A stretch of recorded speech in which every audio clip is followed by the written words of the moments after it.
Bago tayo magsimula, ang kwento natin sa araw na ito ay may mga salitang hindi naaangkop sa mga bata. Paalala lang po.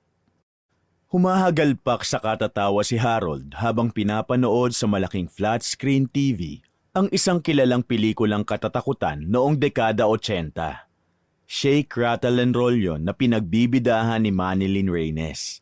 Kasama ng kainuman niyang si David na sinasakop na ng demonyo ng alak ang utak, natawa rin ng tawa kagaya niya. Kung ako ang bida sa palabas na yan, naku, tiyak hindi ako magmumukhang tanga sa takot. Tignan mo, nakakatakot ba yan? Hinahabol kasi ng aswang ang bidang babae habang takot na tumitili ito at patuloy sa pagtakbo. Sinabi mo pa, par, halatang fake naman ang aswang oh. Di ba nahalata ni Manilyn na nakakostyum lang yung humahabol sa kanya? Natatawang turan din ni David. Kahibangan lang yan, tigilan na natin to. Dinampot ni David ang remote sa ibabaw ng glass table at nangka na sanang papatayin ng telebisyon nang pigilan ni Harold ang kaibigan. Stoy, wag! Wag muna! Hinablot niya ang braso ni David. Nag-e-enjoy pa nga tayo sa kaingutan ni Manilyn eh.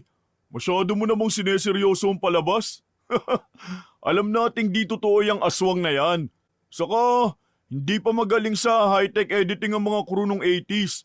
Kaya hindi ka panipaniwala yung mga napapanood mo. Weak monster, weak lightning. Pero maganda naman yung acting at yung setting at ambience.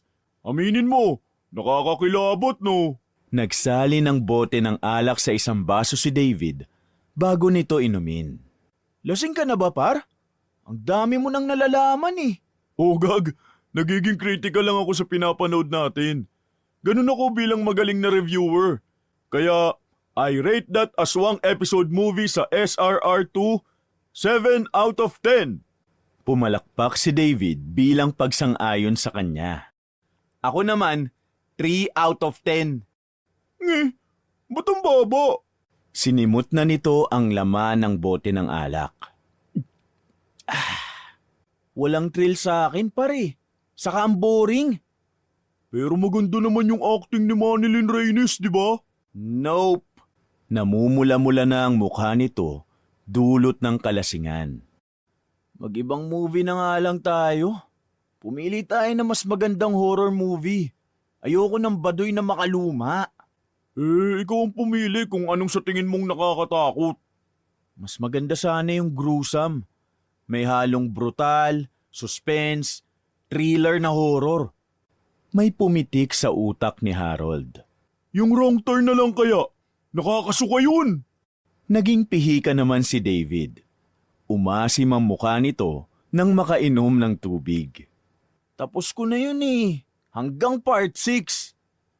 Kung ayaw mo, edi Green Inferno. Aba, mas magandang panoorin yun habang namumulutan tayo ng sisig. Napatingala si David at iniisip kung napanood na ba nito yung binanggit na pelikula. Sige. Parang hindi ko pa nga napapanood yan. Ayos! Mamaya ipe-play ko na. Pero teka lang, bitin tayo sa alak eh. Labas muna ako para. Bibili lang ako ng 2 styro ng sisig at 2 bote pa ng MP.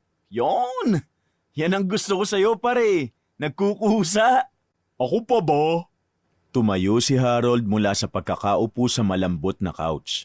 Dinukot niya ang pitaka mula sa bulsa ng pantalon. Kumuha siya ng 1,000. Sigurado ka ba dyan, par? May bukas pa bang tindahan ng mga ganitong disoras ng gabi? Oo naman! Dun sa kabilang cluster. Tinapik na ng binata ang balikat ni David. O par, diyan ka muna ah. Sibat muna ako saglit. Nakipagkamay pa siya sa kaibigan. Paglabas ni Harold, pansamantalang nabura ang kanyang kalasingan sa utak nang may humaplos na malamig na hangin sa kanyang batok. Parang biglang nagyelo ang buo niyang katawan. Dagli siyang napalingon, pero humarap din nang wala naman siyang napansin na kung ano. Malamig lang siguro ang simoy ng hangin ngayon. Kasi bare months na. Malapit na magpasko. Kinumbinsi niya ang sarili na huwag matakot. Paunti-unti kasi ay tinatambol na ang kanyang puso. May nararamdaman na siyang kakaiba sa paligid na tila ba may nakasunod sa kanyang kung ano. Pagkarating sa kabilang cluster, saktong isasara na sana ng tinderang bintana nang magpahabol siya dito na bibili ng 2 bote ng MP. Hindi naman umangal ang bantay ng tindahan at hinayaan siyang makabili. Matapos makuha ang 2 bote ng nakakalasing na inumin, saka siya tumawid sa kabilang kalsada at naroon naman ang sisig house, kung saan may 3 pang tao na nauna sa kanya sa pila para umorder ng sisig. Bumuntong hininga si Harold. Madali pa naman siyang mainip. Pero tiniis na lang niyang pumila para may pampulutan silang dalawa ni David habang nagmo-movie marathon. 15 minuto na ang lumipas nang makarating din siya sa unahan. 5 minuto naman ang hinintay niya bago maluto ang sisig na kanyang in-order. 20 minutes din yun ah. Ang tagal din. Baka umalis na si David sa bahay. Sayang ang bonding naming dalawa kapag nagkataon. Bukas magiging busy na kami sa pagtutulak nito. Tumingin muna siya sa kaliwat kanan kung may parating na sasakyan, bago siya mabilis na tumawid sa pedestrian lane. Tinakbo na niya ang daang yon patungo sa dulong cluster kung saan siya nakatira. Huminto lang siya sa pagtakbo nang may dumaan na namang muli na malamig na simoy ng hangin na tumama sa kanyang balat. Nagsitayuan na naman ang mga buhok niya na nakatanim sa iba't ibang bahagi ng kanyang katawan. May malamig na tinig ang bumulong sa kanya na ikinalaki ng kanyang mga mata. Pagkarinig niya nun, napalunok siya ng laway. Dahan-dahan siyang lumingon na nanginginig sa takot. Nadoble ang panlalaki ng kanyang mga mata nang may nakatayong figura sa poste. Pinihit niya ang ulo paharap. Gaya kanina, biglang nagyelo na naman ang katawan ni Harold. May tao kasi doon na balot ng jacket at may suot na nakamaskarang puti. Sino yun? Bakit niya ako sinusundan? Nang magkalakas na muli siya ng loob, sa kanya muling nilingon ang natagpuan niyang misteryosong nilalang na nakatayo sa poste. Bumakas ang pagtataka sa mukha ni Harold nang wala na yung taong balot ng makapal na jacket at nakasuot sa mukha ng puting maskara. Ha? Nasaan na yun? Nilibot niya ang buong paligid, subalit hindi na niya matagpuan pa ang taong nakaputing maskara. Ipinagkibit balikat na lamang yon ni Harold. Lasing na nga yata talaga ako. Grabe na nga yatang halusinasyon tong nararanasan ko. Kailangan ko na sigurong matulog. Sige mamaya, pagkatapos namin mapanood ni paring David yung Green Inferno, matutulog na ako. Pagod na yata talaga ang utak ko. Pag-uwi sa kanyang bahay, nadatnan niya si David na nakangangang natutulog at nakahilata sa may couch. Bukas ang maliwanag na flat screen habang nakaplay ang isang malaswang pinapanood nito. Inilapag niya muna ang 2 styron na naglalaman ng bagong lutong sisig sa glass table at 2 boteng MP. Bago ginising ang kaibigang tinalo ng alak.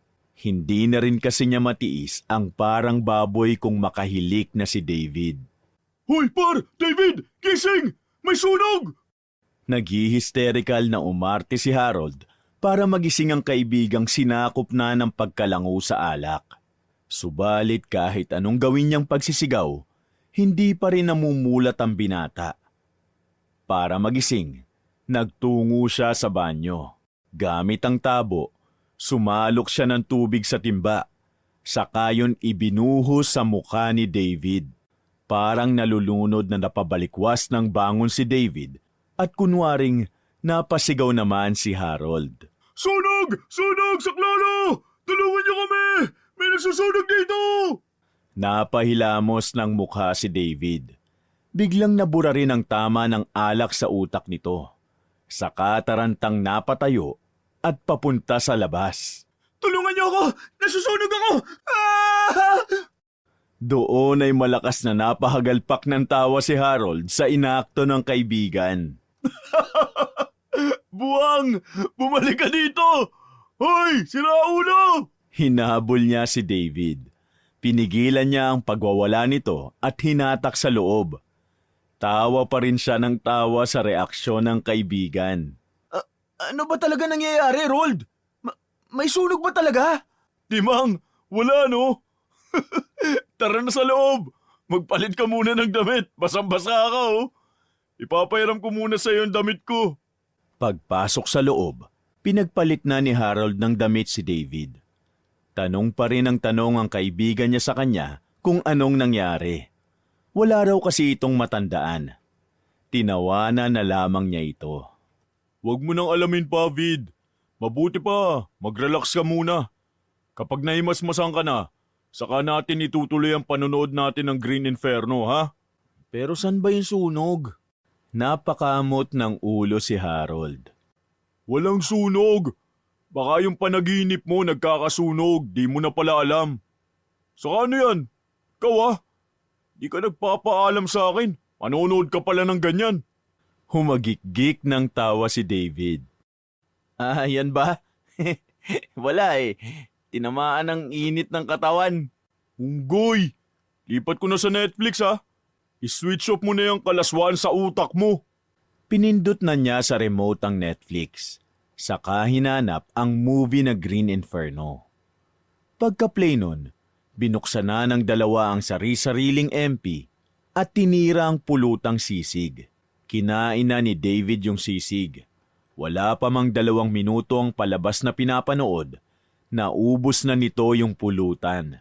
Sinaway ni Harold ang matakaw na kaibigan. Hoy, ubos na agad. Wala pa yung parte na babagsak yung eroplano at mapapadpad sila sa kagubatan. Wala eh. Saka isa pa, gutom ako. Sarap kaya ng sisig kapag mainit. Busin mo na yan. Baka mo na. Kapag lumamig pa yan, sige ka. Hindi na yan masarap. Kasibaan mo. Habang nasa kalagitnaan sila ng masarap na pamumulutan at inuman, tumunog ang kanilang cellphone na nakalagay sa ibabaw ng glass table. Lumiwanag ang aparatong yon. Inihinto muna nila ang pinapanood. Tapos chinek ang nag-text sa kanila. Biglang napamura si David. Ina naman talaga oh. Mag-aalas 2 na madaling araw ngayong papupunta tong si Tupi. Baka ngayon lang nagising, Vid. Hayaan mo na si Tupi umabol. At least nga sumipot Akala ko, i-Indianin na tayo. Kita mo naman, malakas topak nun kapag nakatikim ng shabu. Madaling araw talaga ang gising nun. I-text ko na lang na magdala ng 3 styro ng sisig para makabawi siya sa atin sa pagiging late niya. Ayan, sinasamantala mo na naman si Tupi sa kasibaan mo. Para may pakinabang naman siya. Ayaw mo nun? Tiba-tiba tayo sa sisig. Alam mo naman, paborito natin ang sisig Napailing na lamang si Harold kay David na tumatawa na ngayon. Bahala ka. Pero masaya ako na makukumpleto na tayo ngayon sa panonood ng movie marathon. Pinadalhan ng mensahe ni David si Tupi at inutusan na bumili ng 3 sisig para dagdag sa pupulutanin nila habang nanonood ng magandang palabas. Bandang 2:30 ng madaling araw ay dumating din agad si Tupi na may bitbit na supot na may 3 styro. Eto na, tinupad ko na yung utos mo. Pero in fairness, nag-crave agad ako. Saan? Sa sisig o sa babae? Para bang may nais siyang iparating kay Tupi nang hiningisian na siya ng nakakaloko ngayon. Parehas, tanda mo si... Ops, wag mo ituloy yan. Ayokong balikan yung nangyari kay... Shh! Itutuloy mo naman. Nagkatinginan na lamang ang 3 sa isa't isa. Pare-pareho silang napalagok ng sariling laway. Ayaw na nilang mabalikan pa yung ginawa nilang kalokohang 3 sa isang babae. Maupo ka na lang dito. Manood na tayo. Ano ba yung pinapanood nyo? Green Inferno, par. Ay, parang napanood ko na yan. Pero hindi ko lang masyado matandaan kung ano yung eksena. Pero pagkakatanda ko, nakakadiri yan. May pugot-pugot yan ng ulo. Oops, spoiler. Huwag ka muna maingay. Di ko pa napapanood yan eh. Tinakpan ni David ang bibig ni Tupi. Sige na, panoorin na natin. Excited ako sa mangyayari kahit naging bihag yung bidang babae dyan ng mga tribo. Tinalima ni David ng mga mata si Tupi. Isa pa, sige. Nakikipaghamunan pa siya kay Tupi. Eto naman, parang yan lang eh. Sige na nga, tatahimik na lang ako. Umaktong iziniper ni Tupi ang bibig. Nagpaalala pa si Harold sa dalawang kaibigan. Oy, piplay ko na ha. Wala na maingay. Hindi na nga nagsalita sina David at Tupi. Tahimik nang nanood ang tatlo ng nakakasabik na palabas. Habang umuusad ang pelikula, tawa naman ang tawa si Tupi nang may sumisirit ng dugo, pinupugutan ng ulo at kinukuha ang lamang loob ang mga tribo sa mga biktima nito. Sus, matatakot nga kayo dyan. Ako nga, takot na takot eh. Ngumisi pa si Tupi, saka nag-aktong nanlalaki ang mga mata sa takot. Tawa ka ng tawa dyan. Para ka nasisiraan na ng bait ah. Huwag ka na magtaka kung siraulo yan. Adik yan eh. Ikaw din naman eh. Eh di damay-damay na tayo. Ako din eh. Mga unggoy, pare-pareho tayong adik. Adik sa babae. Mas lumakas pa ang tawanan ng dalawa sa sinabi ni Tupi. Sinakop na muli sila ng nakakalasing na inuming dalawa. Ganon din si Tupi na wagas kung makatawa kahit hindi naman nakakatawa ang kanilang pinapanood. Hanggang umabot sa puntong dinakot na ng tatlo ang sisig. Kinamay, hindi na gumamit ng tinidor. Saka ginawang mani na isinubo sa bibig. Ayan na ang pinaka-exciting part oh. Ikukulong na nila yung bidang babae. Gag, ano nakakatawa dyan? Natatawa ako sa reaksyon ng bidang babae. Parang kakatayin agad. Alam naman niyang maliligtas siya sa bandang huli. Tapos paiyak-iyak pa. Siyempre, utos ng direktor eh. Tawa lang ng tawa ang tatlo sa kanilang mga kalokohan. Pero napalitan yon at naging seryoso ang mukha ng mga ito nang bumanat muli si Tupi at mabanggit ang pangalan ng isang babae. Isang biro na hindi ikinatuwa ng dalawa. Bigla ako tuloy naalala yung magandang babaeng cashier na nasa De Galas Grocery. Naalala ko si Lori kung paano magmakaawa sa atin. Miss na miss ko na si Lori. Sana magmulto siya sa akin. Nagkatinginan ng mata sa mata sina Harold at David sa ipinahayag ng kanilang kaibigang si Tupi. Lumunok sila sa sobrang kaba. Biglang nawala yung kalasingan nila. Samantalang si Tupi ay dumakot lang ng pulutan na sisig. Patuloy lamang sa pag-inom at pagtawa. Malakas na siguro ang tama ng alak kaya hindi na alam ang mga pinagsasasabi. Pagkatapos natin siyang pagpiesta ang tatlo, sigurado ko, pinagpiesta naman siya ng mga uod ngayon. Binatukan siya ng malakas ni Harold na halos ikasubsob sa sahig ng sagayon, matauhan sa mga pinagsasasabi. Puti ka par. Kasasabi ko lang kanina na wag mo mababanggit ang babae niyan eh. Baka magkatotoo yung sinabi mo. Binabalaan kita ha. Lakas ng tama mo ha. Saway ni Harold na nababalisana at nagpalinga-linga sa paligid. Ngunit di pa rin naawat si Tupi at wala pa ring preno ang bibig sa kakasalita ng kung ano-ano. Hayaan niyo siya magmulto. Basta ba, hahanap-hanapin niya itong mga ano natin eh. Stoy, Tupi! Tigilan mo yan ha. Sinasabi ko sa'yo. Hindi na naituloy pa ang pananaway ni David nang umarangkada pa ang hindi maawat na bibig ni Tupi. Naalala niyo ba yung boyfriend nun na si Kiefer? Nagpakamatay na raw ah. Kababalita lang kanina. O ba't hindi ka pa rin talaga titigil ha? Akmang susuntukin na sana ni Harold si Tupi nang tawagin sila ni David. Ang boses nito ay waring nababasag. Para bang may humaharang na tinik sa lalamunan nito sa napansin sa flat screen TV. Mga par, tignan nyo. Nanginginig ang mga daliring itinuro nito ang flat screen TV. Bumaling sila sa telebisyong pinapanood. Bigla kasi yung lumabo. Para bang nagkakaroon ng glitch ang Netflix ni Harold. Bakit? Anong nangyayari? Dinampot niya ang remote sa ibabaw ng glass table. Sinubukang pindutin ng makailang beses ang Netflix button. Subalit ayaw nun gumana. Nagiging kulay abulang ang screen ng TV. Nagkakaroon nyo ng guhit-guhit na itim at naglilikha ng nakakarinding tunog. Pare-parehong nagtakip na magkabilang tenga ang tatlong magkakaibigan. Aray! Ang sakit sa tenga! Nakakatuliling! Rold, patayin mo ang TV! Sinubukan niyang pindutin ang pulang button, subalit hindi pa rin gumagana ang remote nun. Inisip ni Harold na baka wala na yung baterya. Hugutin mo na lang yung saksak, bilis! Ang sakit talaga sa tenga eh! Mabilis siyang pumaroon sa likod ng flat screen TV. Tinanggal niya ang saksak na nakakonekta sa telebisyon. Pero laking gulat at pagtataka nila nang hindi nagbabago yung glitch at ingay na nanggagaling sa weirdong flat screen TV na yon. Imposible. Ano ba talaga nangyayari? Ah! Ilang sandali pa ay may lumilitaw na senaryong nagpagimbal sa kanilang tatlo.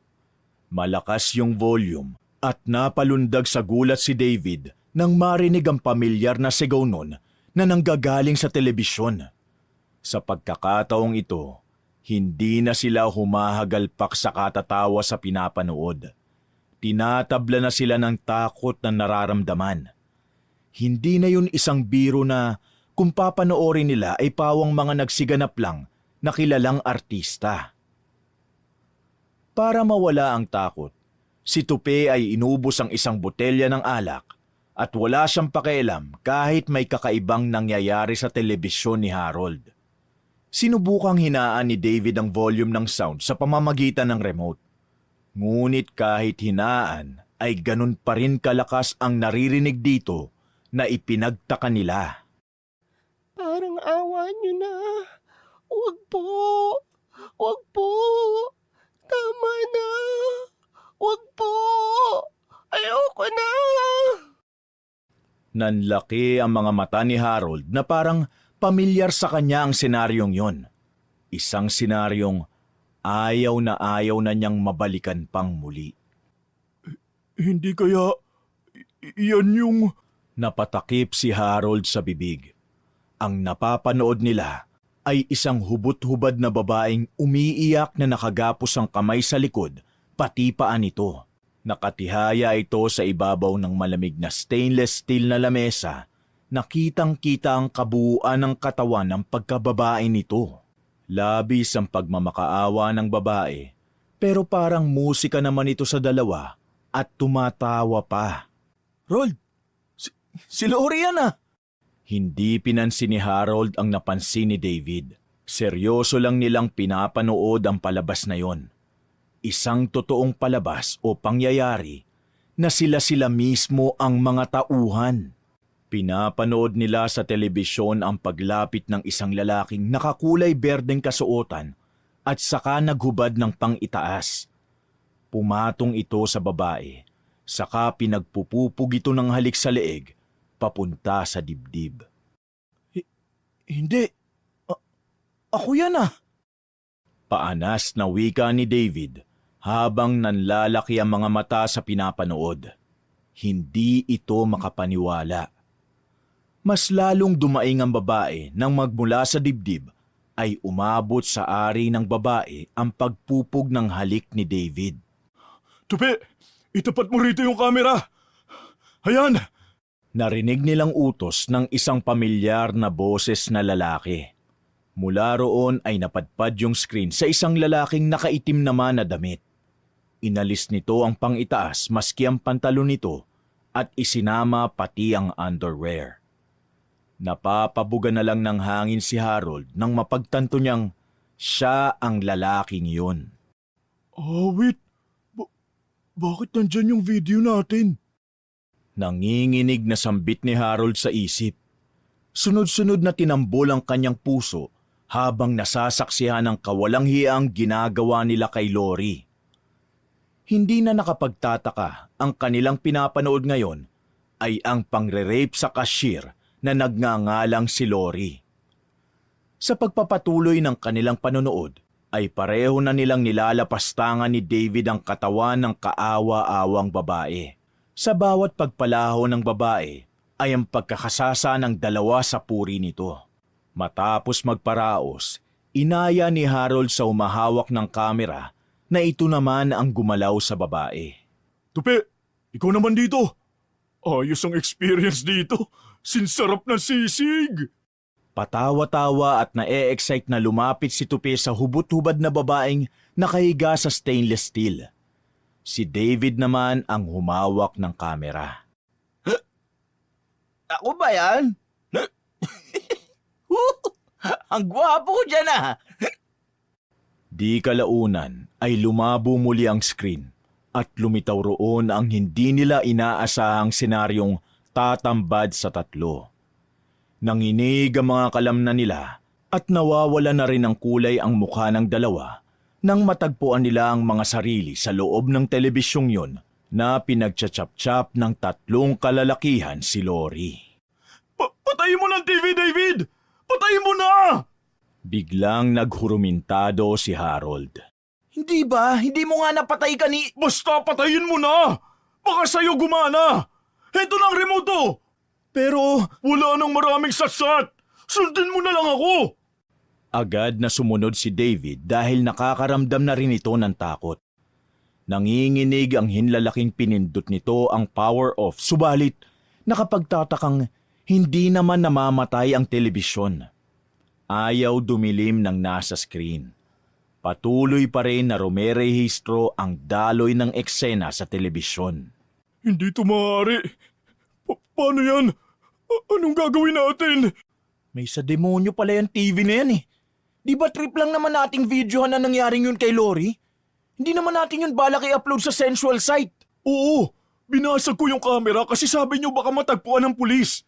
Pira-piraso yun, maniwala kayo. Walang kahit anumang ebidensya matatagpuan ng mga otoridad laban sa atin sa panggagahasa kay Lori.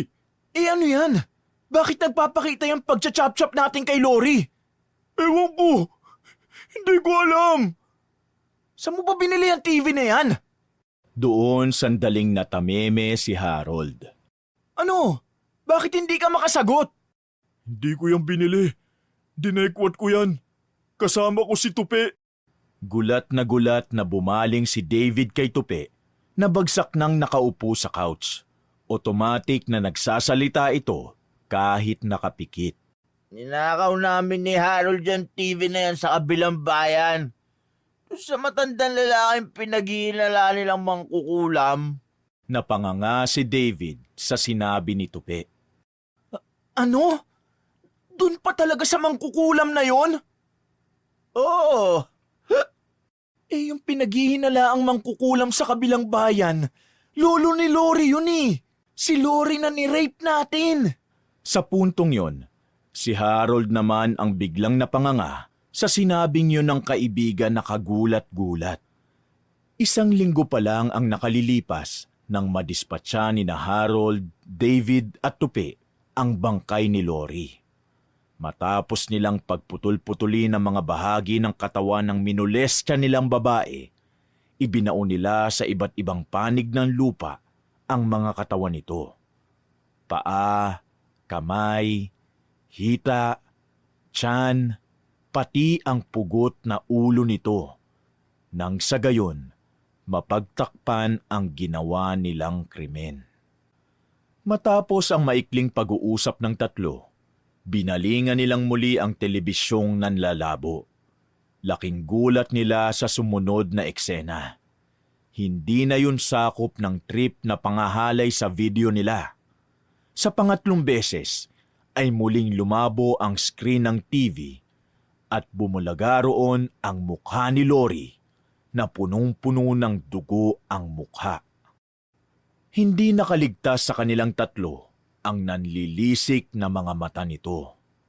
Napaurong ang dalawa sa sobrang gulat. Oras na para pagbayaran yung ginawa niyo sa akin. Dahil sa takot, ay kumaripas palabas tungo sa nakabukas na pintuan sina Harold at David. Samantalang naiwan sa bahay ni Harold si Tupi. Tulala lamang itong nakatuon sa telebisyon. Pinakatitigan ang nakakarimarim na malaking mukha ni Lori sa flat screen TV na yon. Saglit pa ay biglang namatay ang telebisyon. Makailang ulit na iling ang ginawa ni Tupi bago pumunta sa malambot na kutsyon at humiga. Talagang lasing na ako. Sabi niya sa sarili habang nakatingala lamang sa kisame. Ang dalawang mo akong talaga. Sinasabi ko na nga ba, mga duwag eh. Dinala na lamang si Tupi sa kalanguan nito sa alak tungo sa panaginip. Pagising ni Tupi, takang-taka siyang nakatulog pala siya sa bahay ng kaibigang si Harold. Bukas na bukas din ang pinto nun. Maigi na lamang ay walang masamang loob ang pumasok sa bahay ng kaibigan. Pasado 8:00 na kasi ng umaga nang salubungin siya ng tindi ng init ng sikat ng araw. Late na siya sa trabaho niya sa construction site, kaya bumalik na lamang siyang muli sa pagkakahiga sa couch. Parang bahay na rin kasi ni Tupi yung tinitirhan ni Harold, kaya feel at home siya doon anumang oras niyang gustuhin. Siguro, mag-extra na lang ako sa pagtutulak sa boss namin mamaya. Sana nandun lang ang dalawang kumag sa sekretong hideout namin. Ay nako, bakit ba kasi sila tumakbo kagabi? Tinatablan ba sila ng konsensya? Mga mahihinang nila lang. Pero, nakakatamad namang magpunta ng hideout.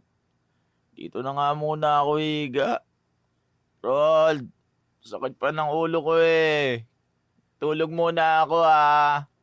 Humilata muli si Tupi sa malambot na couch. Saka napapikit at pinilit na matulog. Meron pa kasi itong hangover. Medyo nahihilo siya dulot ng tama ng alak. Nagising lang siya nang may marinig na sigaw sa flat screen television na katapat lang nito. Nagsalubong ang magkabila niyang kilay nang manlabo yung monitor sa hindi niya malamang dahilan. Napasapo siya ng ulo. Kinamot niya ang nangangating kaliwang kilay. Di pa yata nawawala ang hangover ko ah. Bakit ganun to nakikita ko? Bigla na lang umandar tong TV ni Harold eh hindi ko pa naman sinasaksak. Maya-maya pa, may tumunog sa bulsa ng kanyang denim pants. Dinukot niya ang aparato. Tumambad sa kanya ang mensahe ng kanyang kasalukuyang karelasyon na si Ursula. Makikipagkalas na daw ito ng relasyon sa kanya. Biglang nagising ang diwa niya, tila ba binuhusan ng malamig na tubig ang kanyang mukha sa nabasa. Sinubukan pa niyang i-text ang nobya niya, subalit hindi na siya nito sinasagot pa. Ayon pa sa text ng babae, tama daw kasi siyang magpapasok sa trabaho nito bilang isang construction worker, tapos lasenggero pa. Nalaman pala ni Ursula na hindi na ito nagpapapasok sa construction site. Inisip niya tuloy baka nalaman na nitong adik siya. Kaya ng 2 sumunod na araw, pinanindigan niya ang pagiging adik at lasenggero. Sa pagkakalunod sa alak niya na ibaling ang atensyon niya ng 3 gabi, dulot ng sama ng loob kay Ursula. Hinithit din ni Tupi yung tila puting pulbong nasa transparent na pakete. Isa pa, hindi na rin siya nadamayan ng 2 niyang kaibigang sina Harold at David. Hindi na nagparamdam sa kanya matapos ng gabing yon. Sa isip-isip niya, tuluyan na ngang naduwag ang 2 kumag. Naduwag at inuusig na ng konsensya nang mabanggit niya ang mga katagang ito. Pagkatapos natin siyang pagpiesta ang 3, sigurado ko, pinagpepiesta na rin siya ng mga uod ngayon.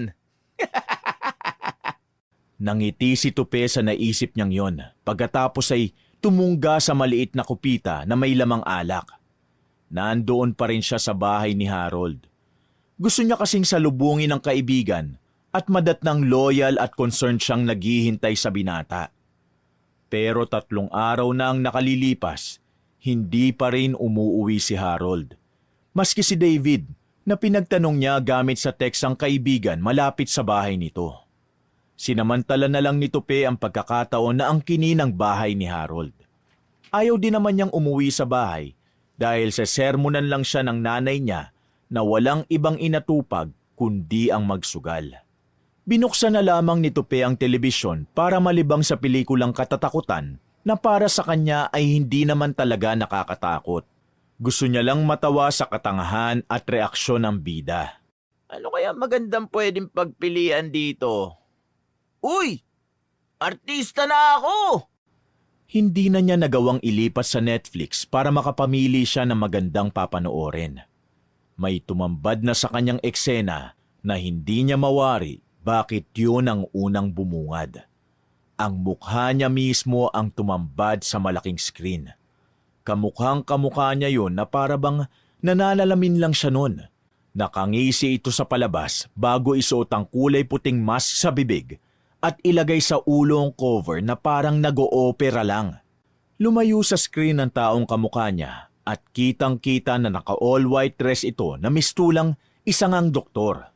Sa dilim ng bahaging yon ay parang tukoy na niya kung saan naroroon ang kamukha niya sa naturang palabas. Parang isa yung bodega malapit sa Degalas Grocery sa isang tagong eskinita. Lumakad ito tungo sa tagong silid kung saan ang pinto ay nababahira ng mga tuyong dugo. Pinihit nito ang seradura at pagbukas ay ang 2 lalaking nakatayong walang saplot ang bumulaga sa kanya. Nasorpresa siya na ang 2 kaibigan niyang sina Harold at David yun. Nakatali ang 2 magkabilang kamay na mga ito sa palawit na bakal at ang paa ay magkadikit na nakatali rin. Hindi niya akalain na kasama sa palabas ang 2 niyang kaibigan. Uy! Ang 2 duwag! Mga wala kayong kwentang kaibigan! Kaya pala hindi nyo na ako sinasamahan dito ha? Kinalimutan nyo na ako! Sikat na pala kayo, mga ulol! Natatawang sigaw niya na parabang pinagbabalingan ng sama ng loob ang pinapanood.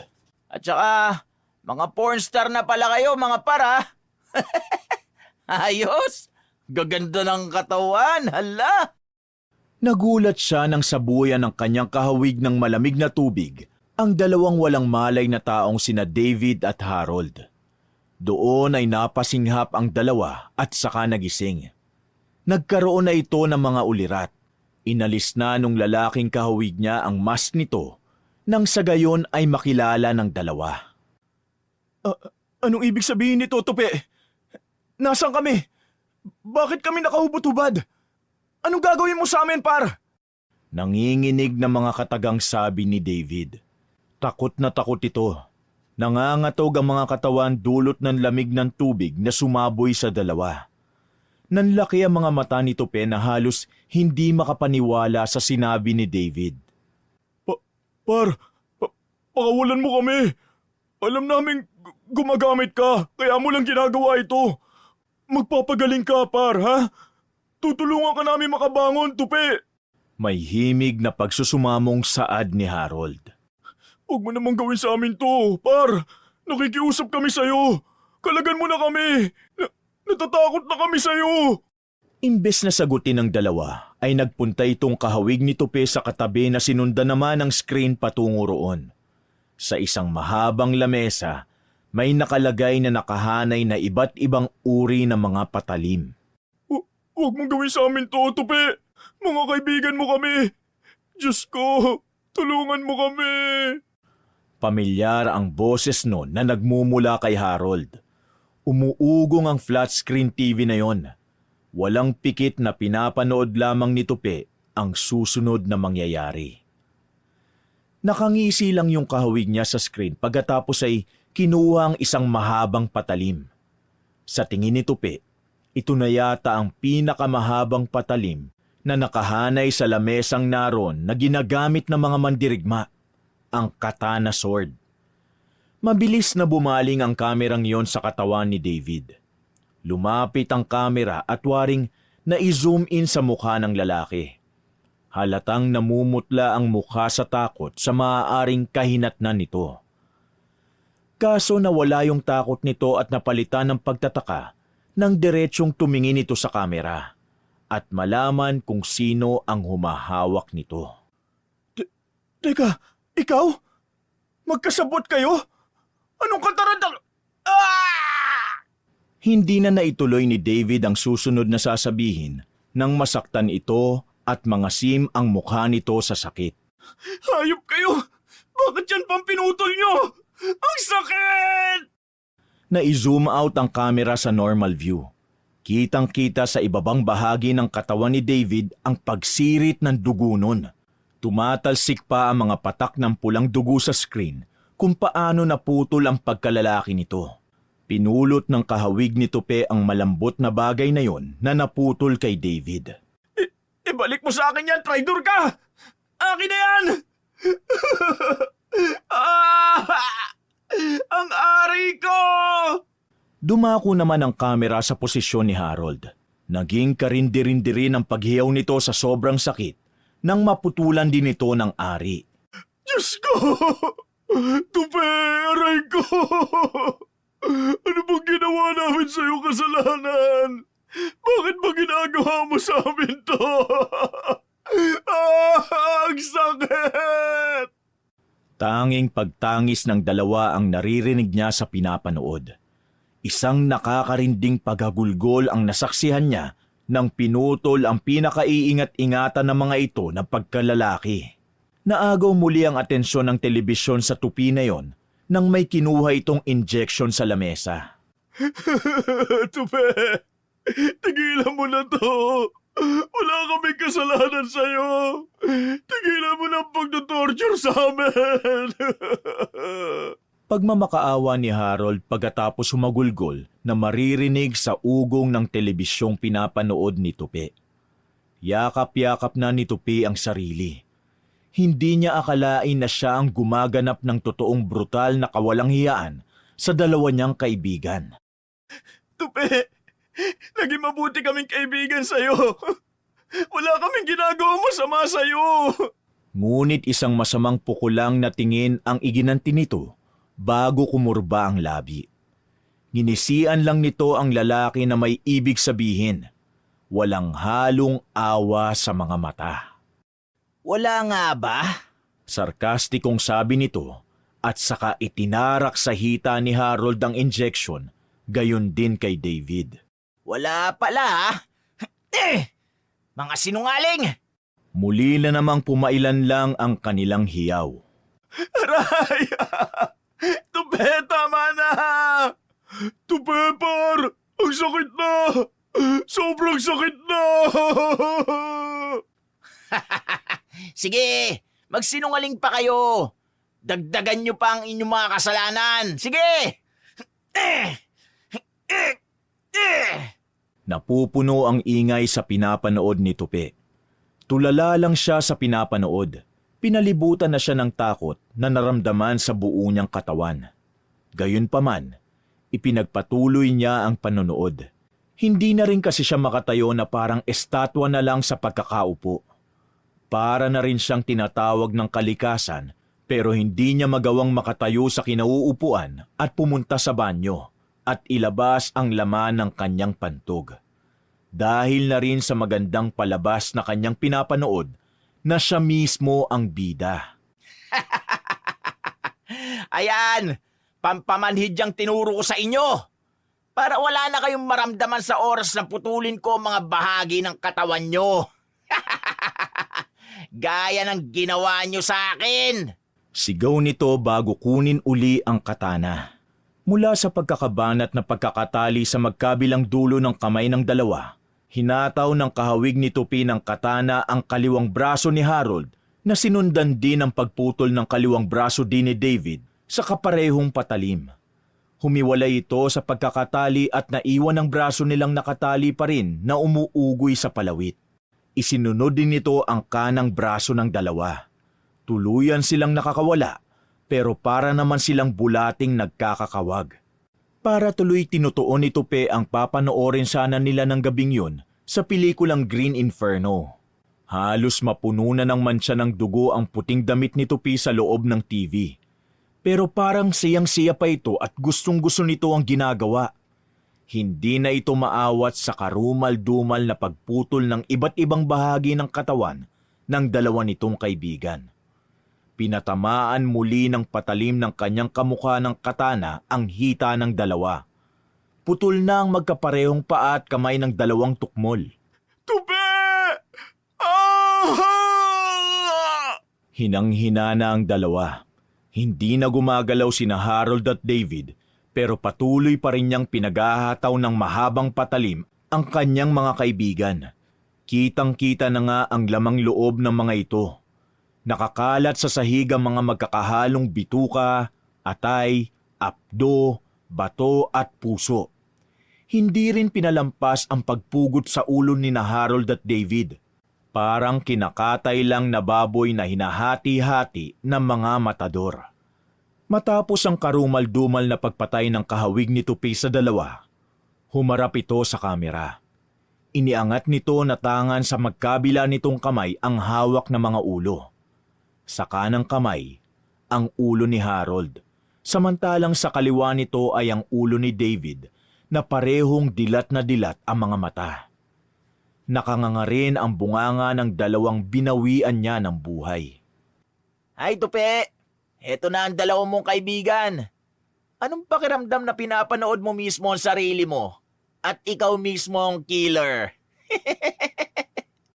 Pagbati ng kanyang kamukha, habang tulalang nakanganga pa rin siya na pinapanood ang sarili. Biglang nanlabo ang screen ng TV. Di kalaunan ay bigla din yung nagdilim. Bumalik lang ang diwa niya nang matapos ang palabas. Hindi ako yan! Imposibleng ako yan! Ah! Pagtatanggi niya sa sarili. Pagkatapos ay hinawakan ng kanyang ulo at inuntog-untog sa kanyang hita. Hindi ako yan! Ah! Hindi ako pumatay sa mga kaibigan ko! Hindi ito totoo! Wala naman akong maalala sa mga nangyari. Bakit ko papatayin sina David at Harold? Imposible! Hindi talaga ako yun! Makailang ulit niyang itinanggi sa sarili ang napanood. Hindi siya makapaniwala. Sarili talaga niya mismo ang may gawa ng krimen na yun. Ang pumaslang sa kanyang mga kaibigan. Wala rin naman sa pagkakaalala niya na may kakambal siya. Kaya hindi niya akalain na magagawa niya yun kina Harold at David na wala siyang kamalay-malay.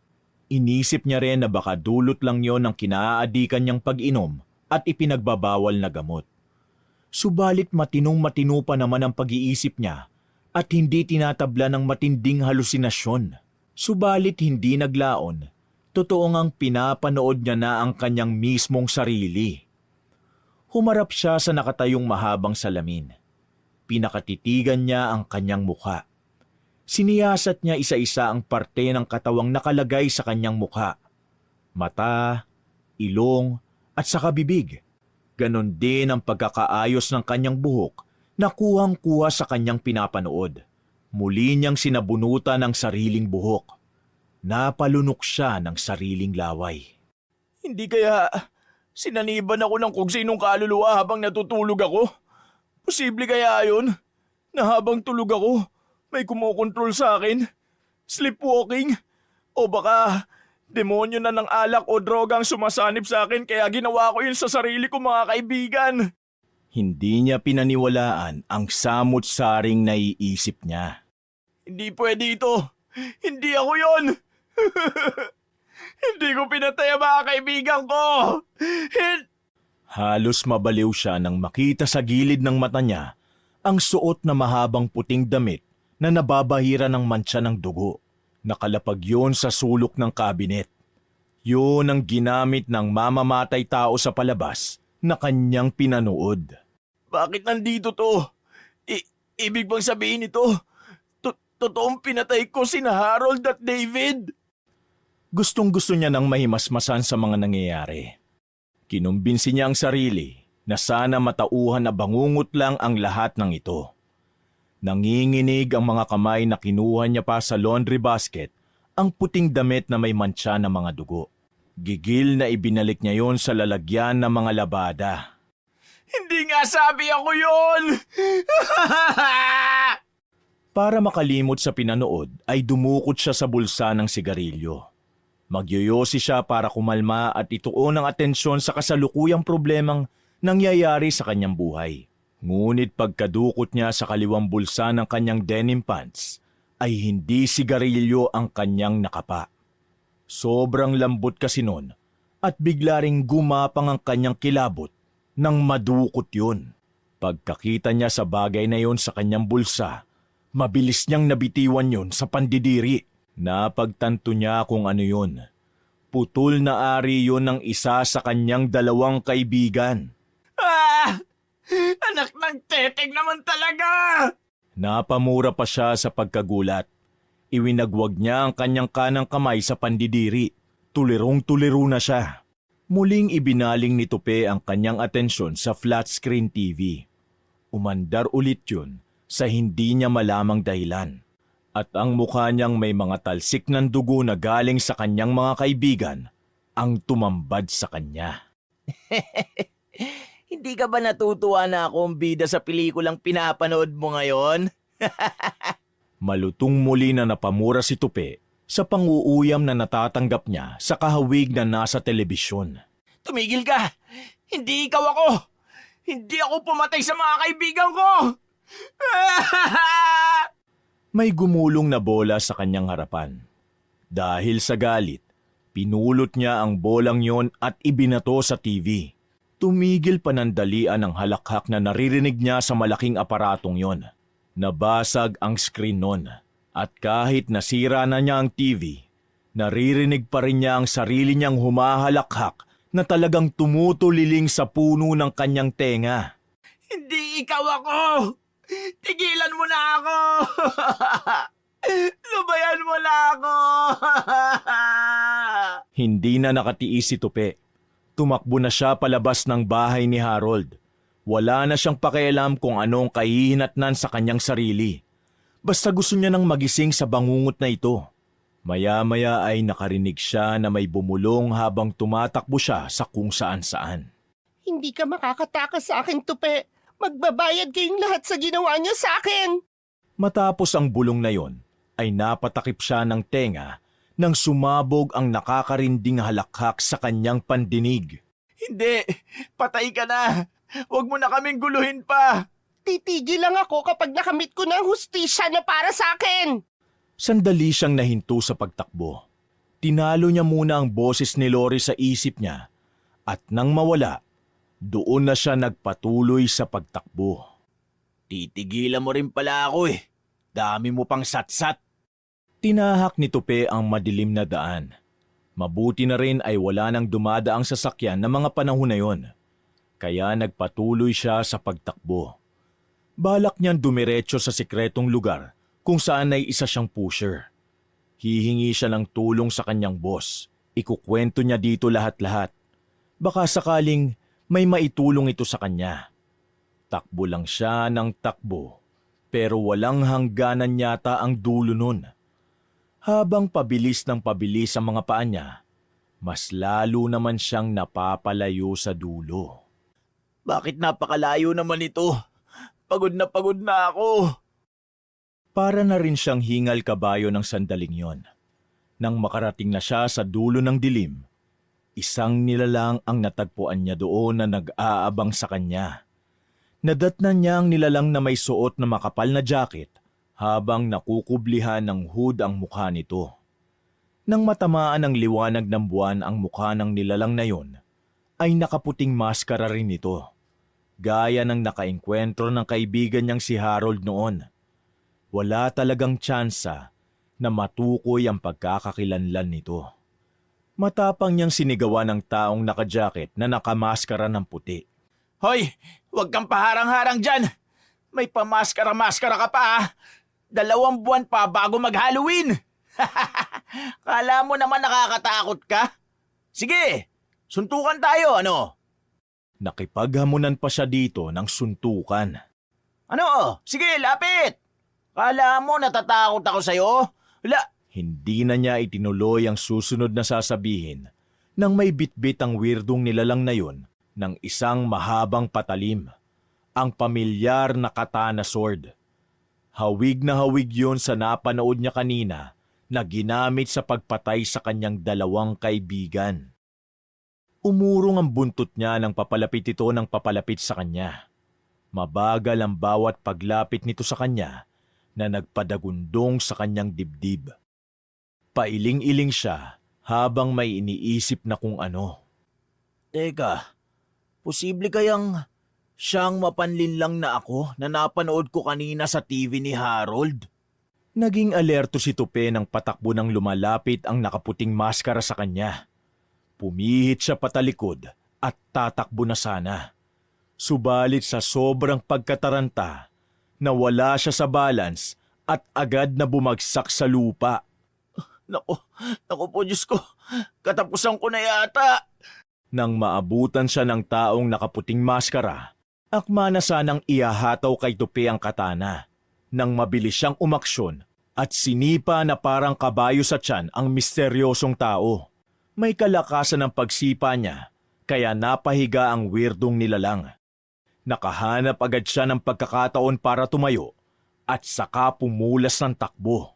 Bilis, Tupe! Takbo! Bilisan mo! Napalingon siya at nagulat nang ilang dipa na lamang ay maaabutan na siya ng taong may tanga ng katana. Iwinasiwas ng taong nakamaskara ang katana. Kaagad siyang nakaiwas at tangka na sanang susugurin ito, ngunit kaagad na umaksyon ang nakamaskara at inundayan siya ng matalas nitong patalim. Sumalubong sa balat niya ang matalas na patalim na agad namang tumulo ang dugo niya mula sa nasugatan niyang braso. Aray! Hayop ka! Buisit! Bago pa muling makagawa ng panibagong aksyon ng misteryosong nakamaskara, na sa kanyang pakiwari ay nagpapanggap na si Tupe, mabilis siyang dumiretso sa malalago at nagtataas ang mga talahib, hawak ang braso niyang sugatan. Sino ba ang taong yun? May kakambal ba ako? Nagparetoke ba siya para gayahin ang mukha ko? Para ako mapagbintangan na pumatay sa dalawa kong kaibigan? Umiikot pa rin ang paningin niya, pero hindi siya nawawalan ng loob na makahanap ng mapagtataguan at matakasan ng pumaslang sa dalawa niyang kaibigan. Iling lang ang itinapat niya sa matinding pagkahilo. Mukhang ang matinding alak pa yata ang magdadala sa kanya sa kapahamakan. Ano ba, Tupe? Gising! Kailangan mong matakasan ng taong yun, kundi baka isa ka sa mamamasaker. Sa kalagitnaan ng paghawi ng mga talahib, ay nasilayan niya ang isang kalapit na bahay. Hindi siya nagpatalo sa matinding kirot at sugat na natanggap ng kanyang braso. Nilabanan din niya ang pagkahilo. Taas noon niyang tinungo ang bahay na yon na yari sa pinagtagpi-tagping kawayan at abaka. Tao po! May tao po ba dyan? Tulungan niyo po ako! May gusto pong pumatay sa akin! Papasukin niyo po ako! Parang awa niyo na po! May nahagip siyang isang pala malapit sa tabi ng pinto. May naisip siyang ideya. Kinuha niya ang matigas na bagay na panghukay. Sumandal si Tupi sa gilid ng pinto at aabangan ng taong magbubukas sa kanya. Pagkatapos paglabas ay hahatawin niya yun ng buong lakas para madali siyang makapasok at mapagtaguan ang misteryosong taong humahabol sa kanya. Tao po! May tao po ba dyan? Napapalunok na siya ng laway. Matyaga lang siyang nag-aabang sa kung sino ang lalabas. Mahigpit niyang hinawakan ng pala. May narinig siyang boses ng ginang. Nagsalita ito mula sa loob at tinanong kung sino siya. Hindi niya yun sinagot. Sa halip, hinintay niya ang tsansang makalabas ito. Bumukas ang pinto. Saktong luminga sa kanan ang matandang babae, samantalang siya ay nasa kaliwa at pinukpok niya na agad ng ubod ng lakas ang ulo nito ng pala. Bagsak sa lupa ang kaawa-awang matanda. Ayan, utu-utu ka kasi. Alam mo namang hindi mo kilala tapos pagbubuksan mo ko. Itong nababagay sa'yo! Ilang beses pang hinataw ni Tupe ang ulo ng matandang babae nang sa gayon, hindi na ito makabangon pa. Hinila niya ang katawan papasok sa bahay ang bangkay ng ginang. Ginawa niya yon upang hindi mag-ingay ang matanda kung sakaling buhay pa ito na naroon siya sa bahay na yon. Dahil baka matagpuan pa siya ng taong tumutugi sa kanya. Kailangan kong utakan ng killer. Hindi niya ako pwedeng patayin. Ba mas tuso ako kaysa sa kanya, no? Baka akong akala niya. Pinatay niya ang ilaw na nagsisilbing liwanag sa kabuuang bahay ng matanda. Sumilip siya sa bintana. Nakita niyang nagpalinga-linga sa paligid ang taong nakamaskara hanggang sa natigilan ang ulo nito sa harapan kung saan siya naroroon. Napalunok ng laway si Tupe, dulot ng kaba. Hindi pwedeng dito magtungo ang killer na yon. Hindi ako pwedeng gumawa ng ingay. Tinakpan niya ang kanyang bibig. Pigil hiningang marahang lumapit ang nakamaskara tanga ng katanang kikitil sa kanyang buhay. Nakahinga siya ng maluwag nang lumihis ng landas ang misteryosong taong yon. Mamatay-matay siya sa kaba, ngunit sa wakas ay ligtas na siya. Napakatanga pala ng killer na yon. Hindi pa niya itong pinasok. Mas matalino pa rin pala ako kumpara sa mamamatay taong yun. Binuksan niya ang ilaw sa bahay. Pero lubos siyang nagimbal nang makaramdam ng presensya sa kanyang likuran. Hindi pa pala siya ligtas. Yon ang malaking akala niya. Nakaramdam siya ng isang matigas na bagay na tumama sa kanyang tuhod. Napaluhod si Tupe. Aray! Napaimpit siya sa sobrang sakit. Gumapang ang sakit nito na nanuot sa kanyang buto patungo sa kanyang ulo. Tipong nagkaroon pa yata ng malaking pinsala para hindi na siya makatakbo o makalakad man lang. Narinig niya sa mismong tenga niya ang bulong ng isang matanda. Kinilabutan siya ng bulungan siya nito na hinding-hindi na siya makakatakas. Lumingon siya at ang matandang babae na hinampas niya sa ulo ang nagmamay-ari ng boses na yon. Napupuno ng dugo ang mukha nito na galing sa bunbunan. Ikaw? Imposible! Naguguluhan ako! Bakit? Nanlaki ang mga mata niya. Buhay na buhay ang matanda na para bang hindi niya hinampas ng maraming beses ang ulo nun ng pala. Ngayon, hawak na nito ang pala na kanina ay nasa kanya lang. Pero ang naging kahindik-hindik sa lalaki ay nangumisi ang matanda at ang pamilyar nitong paghalakhak. Hindi maaari! Ikaw yung... Sigaw niya sa isip. Wala nang lakas ang katawan ni Tupe. Hindi sa pisikal kundi sa mga revelasyon na kanyang mga nalaman. Wala na siyang kawala pa habang umuurong siya nang madiskubre kung sino ang sumanib sa matanda. Humagulgol na siya at humingi ng kapatawaran sa kaharap na matanda na sinaniban ng kung anumang elemento. Patawarin mo ko, Lori.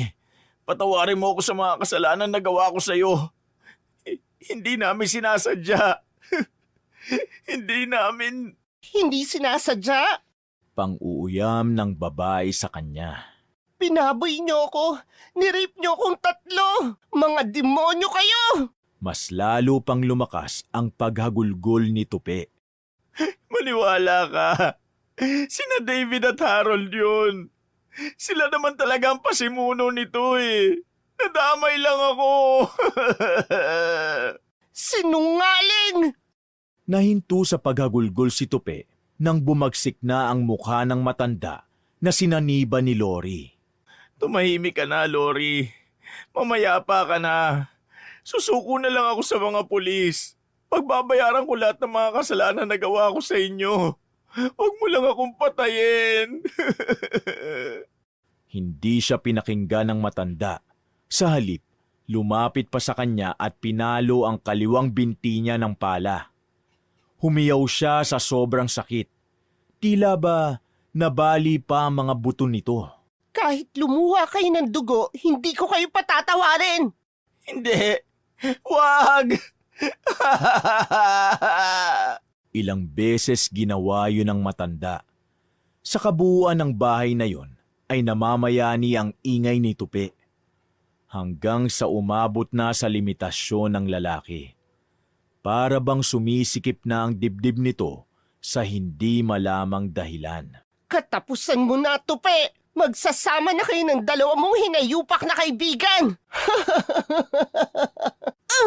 Malakas na hinataw ng matandang babae ang ulo ni Tupi. Sa pagkakataong ito, nawala na ng malay ang kumag. Hindi muna nito tinapos ang buhay ng binata. Hinintay muna nito na may pumasok sa bahay na yon. Ilang saglit pa, pumasok ang taong nakamaskara sa bahay na nalagutan ng hininga ni Tupi. Pareho nilang sinilayan ang nakahandusay sa sahig na si Tupi. Tinanggal ng misteryosong nilalang na yon ang maskara nito. Inalis din nito ang hood. Isang matandang lalaki ang sumilay sa mukha nun.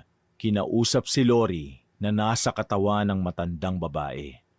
Bitbit nito ang katana at tinutok sa leeg ng walang malay na si Tupi. Hindi pa ba natin tatapusin ang isang ito, Apo? Napangiti ang ginang sa kanyang lolo Pulyo na isa sa pinakamakapangyarihang mangkukulam sa buong mundo. Wag muna, Lo. Hayaan muna natin siya. May ipagagawa pa ako sa inyo, Lo. Bumaling ang matandang babae na sinaniba ng kaluluwa ni Lori. Pero ayoko naman pong manatili lang sa katawan ng matandang to, Lo. Bakit?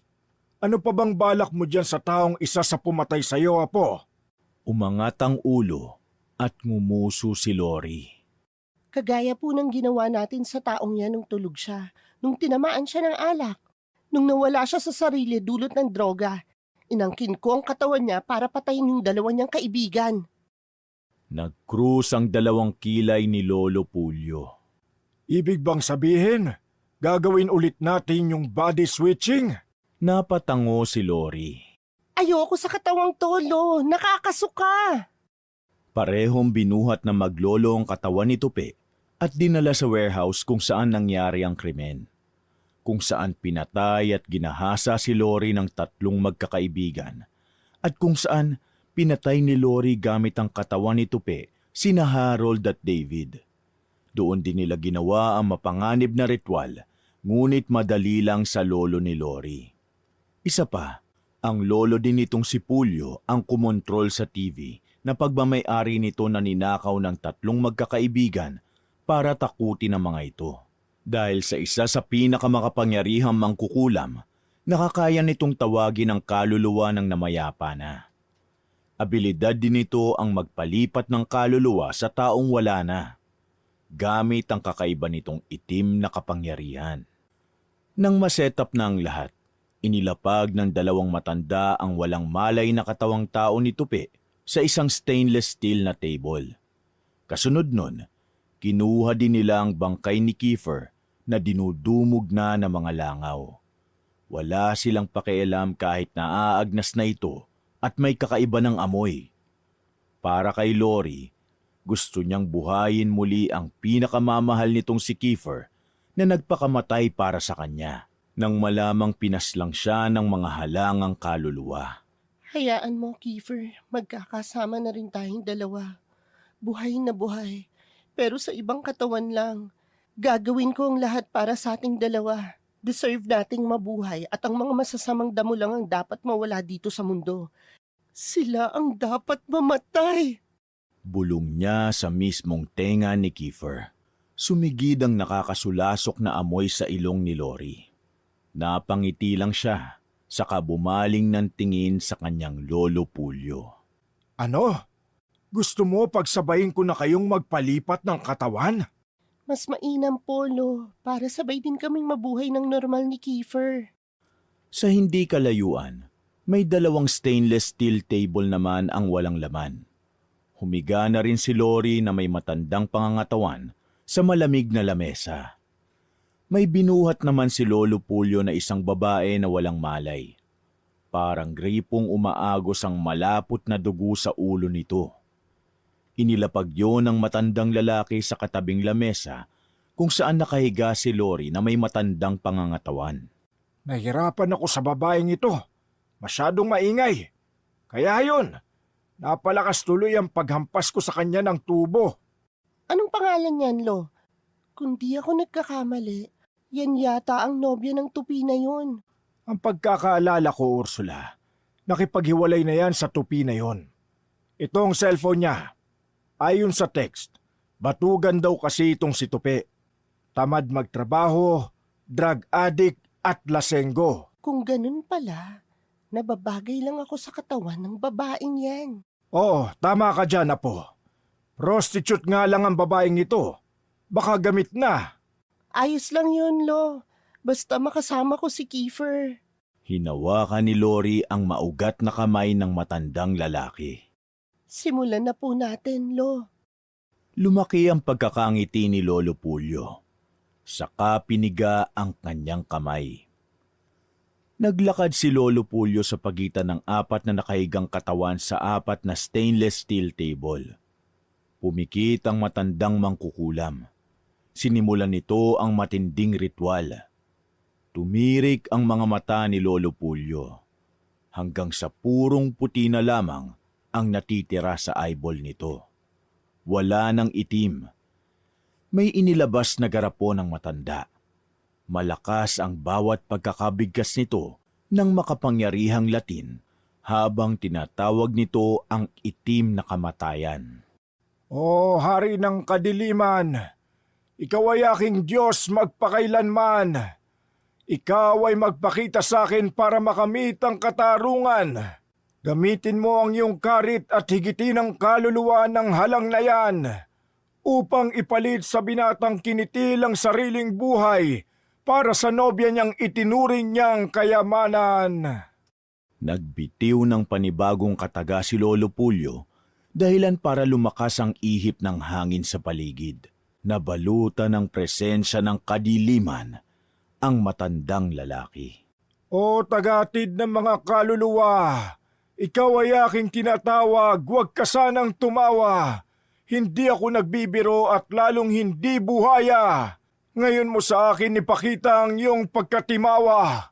Kainin mo ang kaluluwa ng binatang nagsamantala. Ang hiram niyang katawan ay ginamit para babuyin ang aking dalaga. Hindi na nakasayad sa lupa ang mga paa ng matanda.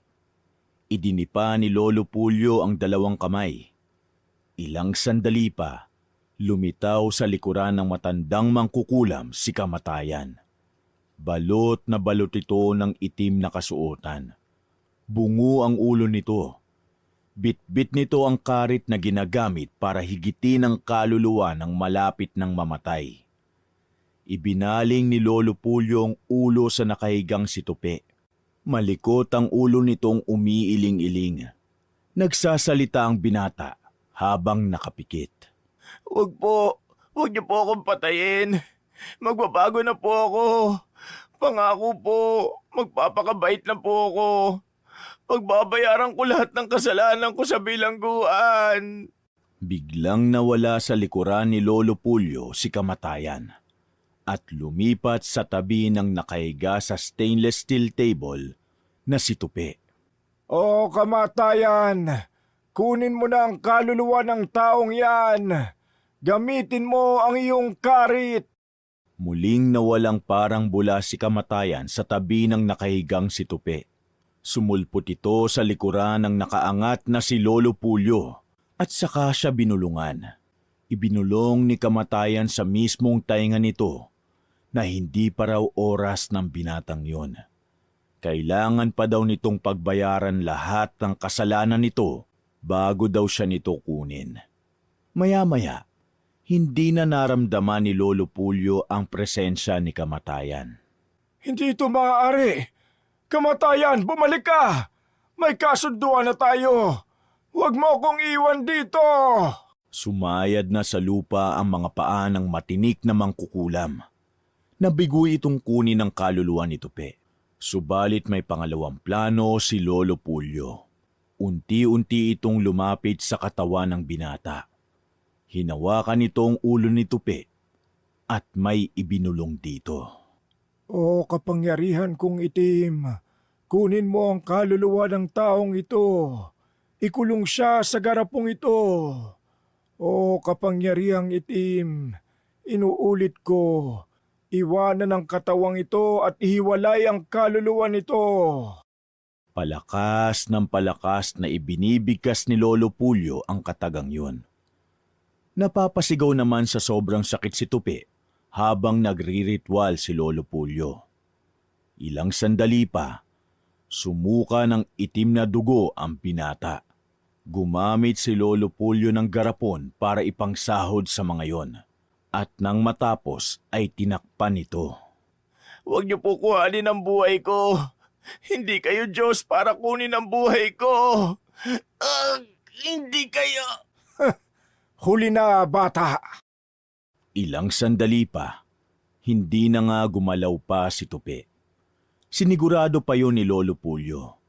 Idinikit ang kaliwang tenga sa dibdib nito. Nang masigurong wala ng buhay ang binata, saka nito itinuloy ang makapangyarihang ritual ng body switching. Tinawag ni Lolo Pulyo ang kaluluwa ni Kiefer na paniguradong pagala-gala pa dahil wala pang 40 days buhat ng mamatay ito.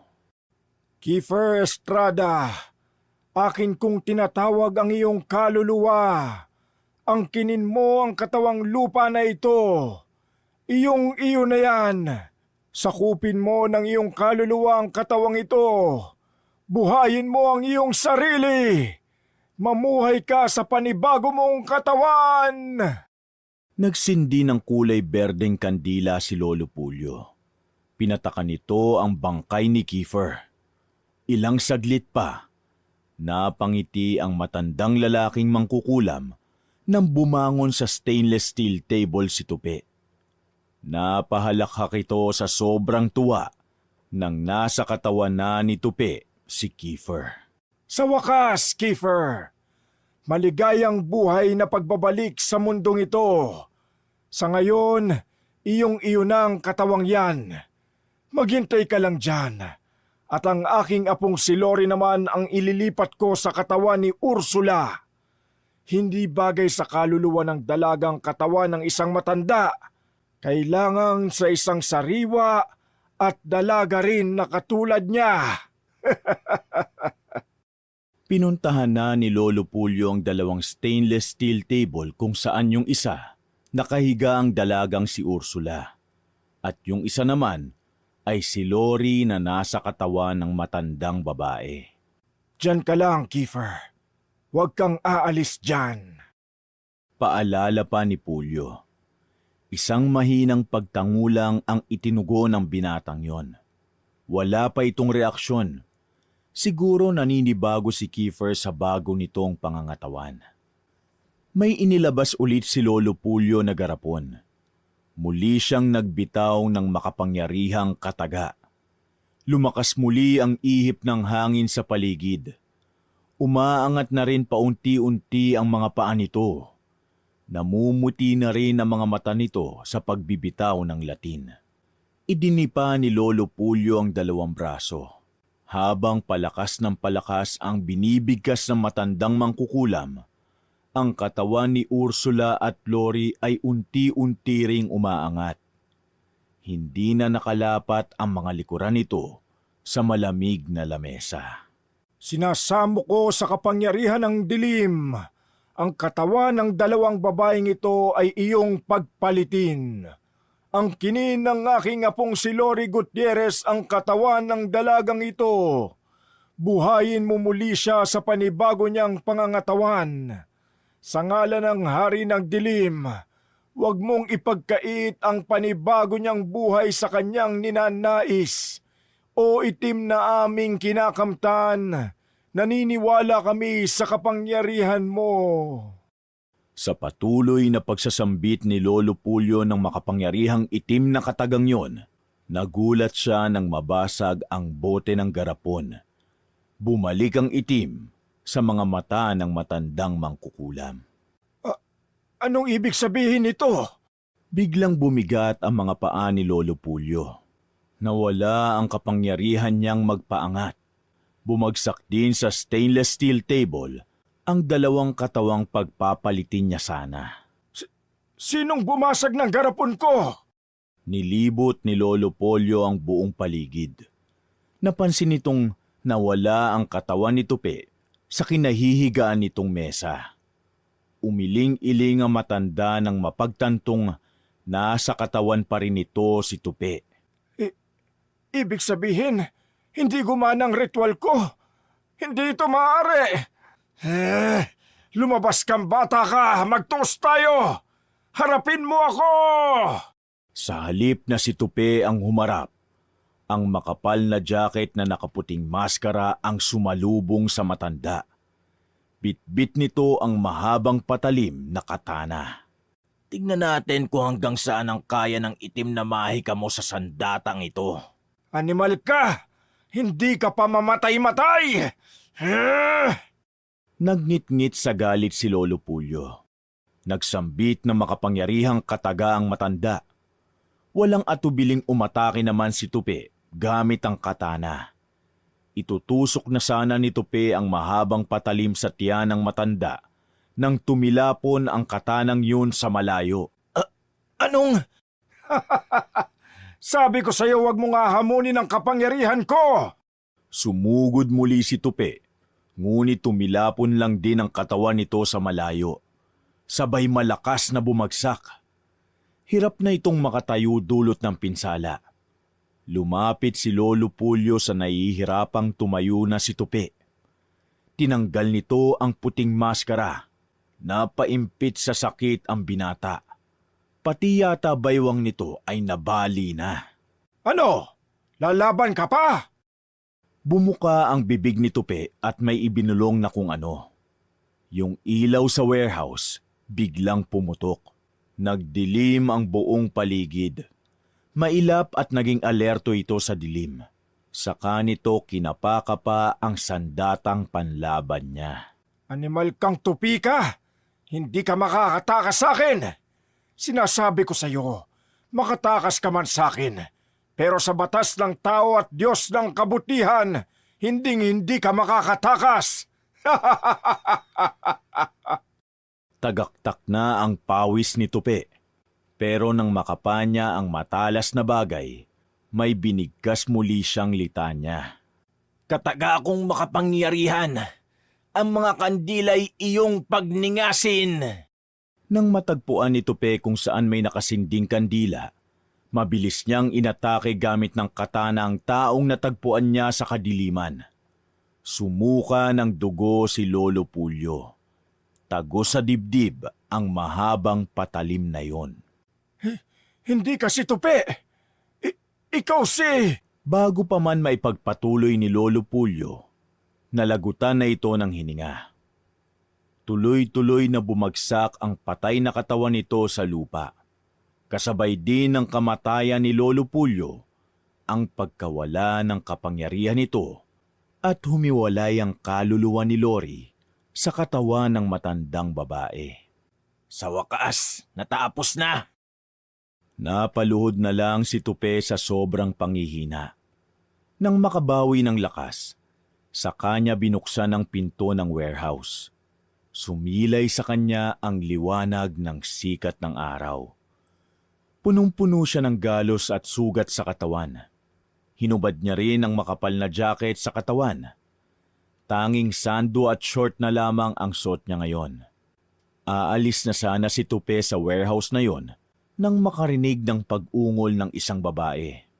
Umuungol na wari bang humihingi ng tulong. Binalikan niya si Ursula na nagkaroon ng malay. Samut-saring tanong ang ibinato sa kanya ng babae. Wala raw kasi itong matandaan kung bakit nandun siya sa warehouse na yon. Saka bakit may matandang babae at may matandang lalaking namatay doon. Tinanong din niya kung may ginawa daw ba siya rito. Wala ah. Saka, bakit naman ako papatol sa isang babae, no? Takang-taka naman si Ursula at nagtanong uli ito sa kanya kung bakit yun ang kanyang sagot. dahil bagong hiwalay pa lang sila mula sa matagal na relasyon. Ewan ko. Saka girlfriend ka ni Tupi, my love? Giit naman ni Ursula ay ex-girlfriend. Tumirik pa ang mga mata nito na magkamali pa ito ng termino. Doon lang naikwento nito ang lahat. Hindi ako si Tupi. My name is Kiefer. Oo na, aaminin ko na naging girlfriend ko si Lori. Pero ginawa ko lang yon para mapagtakpan na Becky ako sa mga magulang ko. Pero ang gusto ko talaga, si Tupi, my love. Nag-urirat pa si Ursula sa kanya kung bakit ito nagpakamatay. Dahil nireject ako ni Tupi. Oo na, mababaw na dahilan man yun pero mahal ko siya. Mas pinili ka pa niya kesa sa akin. Hindi ko nakayanan na ginamit lang pala niya ako para ibigay lahat sa'yo yung mga binigay ko sa kanyang pera. Pero ganun pa man, ngayong nasa katawan na ako ni Tupi, my love ko, ipinaghiganti ko siya laban sa dalawang maglolong yun. Akala nila sila lang ang may kayang gumamit ng black magic. Haler, ako rin kaya. Tinuruan ako ng grandmother ko nung nabubuhay pa siya. Marami siyang itinuro sa akin na ginamit ko laban sa lolo ni Lori. Mahabang pahayag ni Kiefer na ang boses at ang katawan ay mula kay Tupi. Oh, Sis Ursula, bakit tulala ka pa rin dyan? Hindi ka makapaniwala sa mga revelation ko ngayon, no? Don't worry, ako rin. Di ko rin akalain na ang dami palang plot twist ng story na to. Tara, let's na nga. Maglalakad na sana sila ni Ursula nang may sumigaw sa kanila na itaas nila ang kanilang mga kamay. Ay, sorry po. Wala po akong kasalanan. Bakit niyo po ako hinuhuli? No! Pinusasan agad ng mga otoridad si Kiefer na nasa katawan ni Tupi. Ngayon, ang magbabayad ng lahat ng kagaguhan, kalukuhan at kasalanan ni Tupi ay ang nagbabalik buhay na si Kiefer mula sa katawan nito. Wala na siyang magagawa kundi tanggapin ang kapalaran na dapat sana ay kay Tupi. Palaging tandaan, hindi tayo Diyos para kitilin ang buhay ng isang tao at ibalik ang buhay nito sa dati. Tanging ang Diyos lamang ang nakakaalam kung hanggang kailan niya tayo kukunin dito sa mundong ibabaw o kung kailan niya tayo dito ibabalik. Palaging piliing magpakabuti kahit ano paman ang mangyari. Wakas.